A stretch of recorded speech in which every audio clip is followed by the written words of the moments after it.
Chapter 6 भाषाई पृष्ठभूमि। प्रमुख भाषा समूह। भारत कई भाषाओं का देश है। भारत के भाषिक सर्वेक्षण the linguistic survey of India के संपादक और संकलन ग्रियर्सन के अनुसार लगभग 180 भाषा और लगभग 550 बोलियां भारतीयों द्वारा बोली जाती है। इन भाषाओं का महत्वपूर्ण समूह है ऑस्ट्रो एशियाटिक, तिब्बत बर्मन, द्रविड़ और इंडो आर्यन। भारत में ऑस्ट्रो एशियाई भाषा सबसे प्राचीन प्रतीत होती है और आमतौर पर मुंडा बोली या भाषा के रूप में जाना जाता है। इस भाषा को बोलने वाले लोग पूर्व में ऑस्ट्रेलिया से लेकर पश्चिम में अफ्रीका के पूर्वी तट के करीब मेडागास्कर तक फैले हुए। हालांकि दक्षिण पूर्व एशिया में इस भाषा को बोलने वाले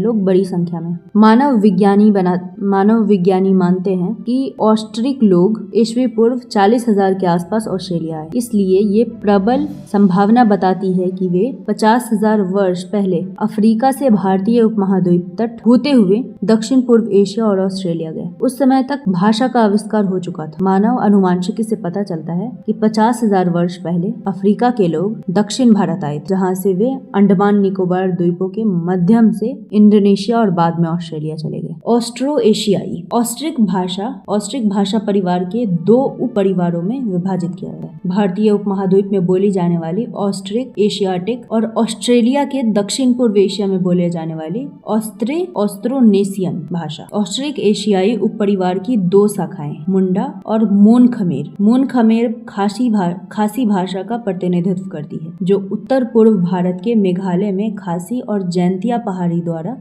और निकोबार द्वीप में बोली जाती है। हालांकि मुंडा भाषा बहुत बड़े क्षेत्र में बोली जाती है। उपमहाद्वीप में झारखंड, बिहार, पश्चिम बंगाल और उड़ीसा के सबसे बड़े कबीलाई समूह संथाल इस भाषा को बोलते हैं। मुंडा, संथाल और होज इत्यादि के भाषा के रूप में मुंडारी भाषा भी कहा जाता है, जो पश्चिम बंगाल, झारखंड और मध्य भारत में प्रचलित है। हिमालय में मुंडा सबसे व्यापक रूप में।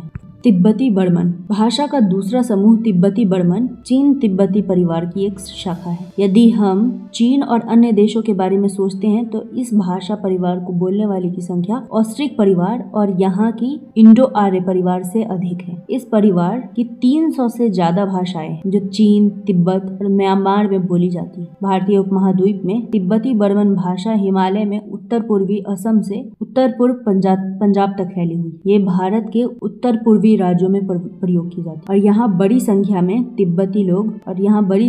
लोग तिब्बत बर्मन भाषा के विभिन्न रूपों में बात करते हैं। विभिन्न कबीले इस भाषा की 116 बोलियां का इस्तेमाल करते हैं। उत्तर पूर्वी राज्यों में जहाँ ये बोली जाती है उनमें त्रिपुरा, असम, मेघालय, अरुणाचल, नागालैंड, मिजोरम और मणिपुर राज्य शामिल है। पश्चिम बंगाल के दार्जिलिंग क्षेत्र में तिब्बती बर्मन भाषा बहुत प्रचलित है। यद्यपि ऑस्ट्रिक और तिब्बती बर्मन दोनों भाषाएं द्रविड़ियन और इंडो आर्यन से बहुत पुरानी हैं, लेकिन लेखनी के अभाव के कारण द्रविड़ियन और इंडो आर्यन की तरह इन भाषाओं में कोई साहित्य नहीं विकसित किया गया। हालांकि 19वीं शताब्दी में ईसाई मिशनरियों द्वारा दर्ज किंवदंतियों और मौखिक परंपराओं के साहित्य लिखे गए हैं। ये महत्वपूर्ण है कि एक तिब्बती बर्मन शब्द बुरुंजी का इस्तेमाल वंश वृक्ष के अर्थ में मध्ययुगीन काल में अहोम द्वारा किया जाता था। ऐसी संभावनाएं है कि पारिवारिक वंश वृक्ष के लिए मैथिली शब्द पंजी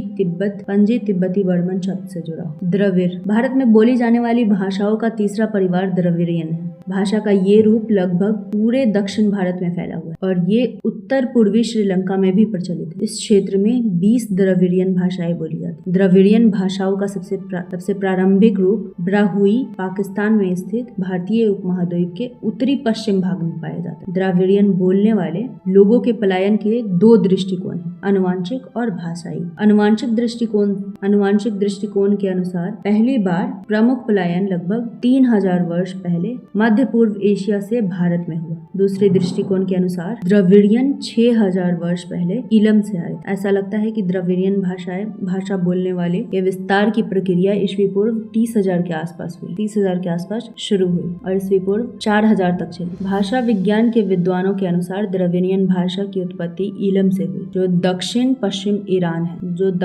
पश्चिमी ईरान है। ये भाषा ईस्वी पूर्व 4वीं सहस्राब्दी की मानी गई और ब्राहुई इससे भी पहले की है। यह अभी भी ईरान, तुर्कमेनिस्तान, अफगानिस्तान और पाकिस्तान में भी बलूचिस्तान और सिंध के राज्यों में बोली जाती है। ऐसा कहा जाता है कि द्रविड़ियन भाषा पाकिस्तान होते हुए दक्षिण भारत पहुंची, जहां से तमिल, तेलुगु, कन्नड़ और मलयालम जैसी मुख्य भाषाएं पैदा हुई। लेकिन तमिल अन्य भाषाओं की तुलना में कहीं ज्यादा द्रविड़ियन। झारखंड और मध्य भारत में बोली जाने वाली उड़ाव और क्रूक भी द्रविड़ ही है, लेकिन ये मुख्य रूप से उड़ाव जनजाति के सदस्यों द्वारा बोली जाती है। इंडो आर्यन चौथा भाषा समूह इंडो आर्यन इंडो यूरोपियन परिवार के अंतर्गत आता है। वैज्ञानिकों द्वारा मध्य एशिया में पाए जाने वाले आनुवांशिक संकेत भारत में इंडो आर्यन बोलने वाले लोग बहुतायत में हैं और द्रविड़ियन बोलने वाले की संख्या इसकी अपेक्षा थोड़ा कम है। इससे पता चलता है कि इंडो यूरोपियन बोलने वाले लोग भारत की तरफ पलायन होकर आए। ऐसा लगता है कि इंडो यूरोपियन परिवार की पूर्वी शाखा या आर्यन शाखा 3 उप शाखाओं में विभाजित है, जो इंडो ईरानियन, दार्दिक और इंडो आर्यन के रूप में जानी जाती है। ईरानियन, जिसे इंडो ईरानियन भी कहा जाता है, ईरान में बोली जाती है और इसकी शुरुआत उदाहरण जेंड अवस्था में पाए जाते हैं। दार्दिक भाषा पूर्वी अफगानिस्तान, उत्तरी पाकिस्तान और कश्मीर की है। हालांकि अधिकांश विज्ञानों ने हार्दिक भाषा को इंडो आर्यन भाषा की एक शाखा माना है। इंडो आर्यन भाषा पाकिस्तान, भारत, बांग्लादेश, श्रीलंका और नेपाल में बड़ी संख्या में लोगों द्वारा बोली जाती है। लगभग 500 इंडो आर्यन भाषाएं उत्तर और मध्य भारत में बोली जाती है। पुरानी इंडो आर्यन में वैदिक संस्कृत भी शामिल है। मध्य इंडो आर्यन ईस्वी पूर्व 500 से सन 1000 ईस्वी तक प्राकृत, पाली और अपभ्रंश को अपने में शामिल कर दी। प्राकृत और प्राचीन संस्कृत का विकास शुरुआती मध्यकालीन युग में जारी रहा। सन 600 तक कई अपभ्रंश शब्द मिले। हिंदी, बंगाली, असमिया, उड़िया, मराठी, गुजराती, पंजाबी, सिंधी और कश्मीरी जैसे आधुनिक इंडो आर्यन क्षेत्रीय भाषाएं मध्यकाल में अपभ्रंश से विकसित हुई। जैसा कि नेपाली और कश्मीरी का मूल रूप दार्दिक है, लेकिन बाद में ये संस्कृत और प्राकृत से काफी प्रभावित हुए। यद्यपि भारत में 4 भाषाओं का समूह है, इन्हें बोलने वाले कोई अलग इकाई नहीं बनाते। अतीत में विभिन्न भाषाई समूहों के बीच एक सतत विकास जारी था। नतीजतन एक भाषा समूह के दूसरे भाषा समूह में कई शब्द कॉमन दिखाई देते हैं। ये प्रक्रिया वैदिक काल से प्रारंभ हुई और मुंडा और द्रविड़ भाषा के शब्द बड़ी संख्या में ऋग्वेद में पाए जाते। हालांकि इंडो आर्यन भाषा बोलने वाले लोगों की सामाजिक और आर्थिक प्रभुत्व ने आखिरकार कई कबीलाओं भाषाओं पर वर्चस्व बनाते हुए उन्हें खत्म कर दिया। जबकि इंडो आर्यन भाषा के शासक वर्ग अपनी ही भाषा का इस्तेमाल करते थे, लेकिन वे कबीलाई बोलियों का इस्तेमाल किए बिना उनके संसाधनों और जनशक्ति का फायदा नहीं उठा सकते। इससे शब्दों का आदान प्रदान शुरू हुआ। सजातीय समूह और भाषा परिवार। भारतीय उपमहाद्वीप में 4 भाषा परिवारों में से प्रत्येक का संबंध 4 प्रजातीय समूहों से है, जिनमें भारत के लोग विभाजित हैं। ये 4 समूह हैं: नेग्रिटो, ऑस्ट्रेलॉयड, मंगलोइड और कॉकेसोइड। ये इंसानी प्रजातीय विभाजन 19वीं सदी में किया गया था और ये लोगों की शारीरिक विशेषताओं पर आधारित। इस प्रकार नेग्रिटो को छोटे कद, छोटे चेहरे और छोटे होंठ का बताया जाता है, जो अंडमान और निकोबार द्वीप समूह और तमिलनाडु के नीलगिरी पहाड़ी में रहते हैं। नेग्रिटो केरल और श्रीलंका में भी है। ऐसा माना जाता है कि वे कुछ ऑस्ट्रिक भाषा बोलते हैं।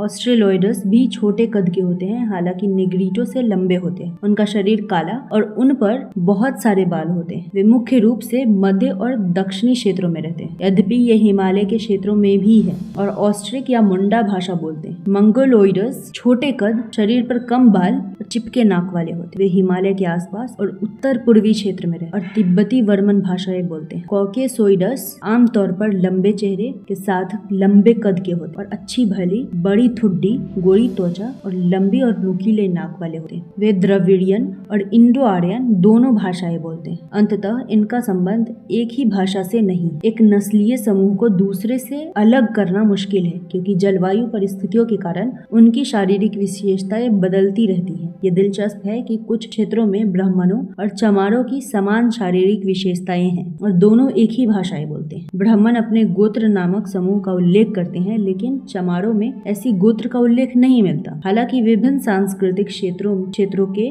समीपवर्ती क्षेत्रों में लोग 2 या 2 से अधिक भाषाएं बोलते हैं। इससे भी महत्वपूर्ण बात यह है कि विभिन्न लोगों के आपसी मिलन से भाषाओं में सम्मिश्रण होता है। इस प्रकार लोगों में ना तो उनकी मूल विशेषताएं एक रहती है और ना ही उनकी भाषा अपरिवर्तनीय रह पाती। इसलिए किसी भी भाषा को सिर्फ किसी विशेष जातीय समूह से जोड़कर नहीं देखा जा सकता। कालक्रम 5000 ईस्वी पूर्व, 50,000 ईस्वी पूर्व ऑस्ट्रिक लोगों का भारत में आगमन, 30,000 ईस्वी पूर्व द्रविडियन का भारत में आगमन, 4000 ईस्वी पूर्व ब्रहुई यानी द्रविडियन बोलने वाले का भारत में आगमन, 500 ईस्वी पूर्व प्राकृत पाली और अपभ्रंश भाषा सहित मध्य इंडो आर्यन का प्रारंभ और 19वीं ईस्वी सन मुंडा और तिब्बती बर्मन भाषा केंद्रित मौखिक किंवदंतियों और परंपराओं का ईसाई मिशनरियों द्वारा अभिलेखीकरण। चैप्टर 7 है मानव विकास पूरा पाषाण युग।